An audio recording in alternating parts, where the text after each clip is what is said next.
Tô chegando aqui para dar uma olhada nas minhas caixinhas aqui na Mandaçaia, essa caixinha menorzinha aqui. Dar uma olhada como é que elas estão.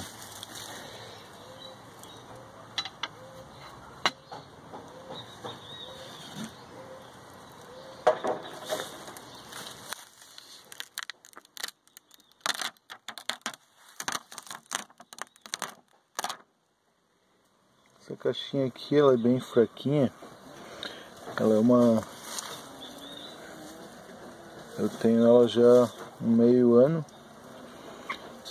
mas ela sempre foi fraquinha. Na verdade agora ela tá até bem forte, se for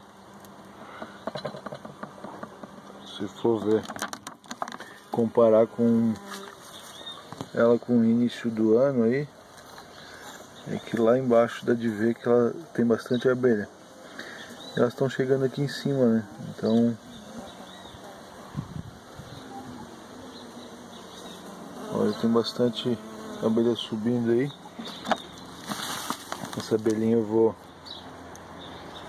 alimentar ela daqui a pouco, deixar ela tampada. Agora elas ficaram bravas, ó.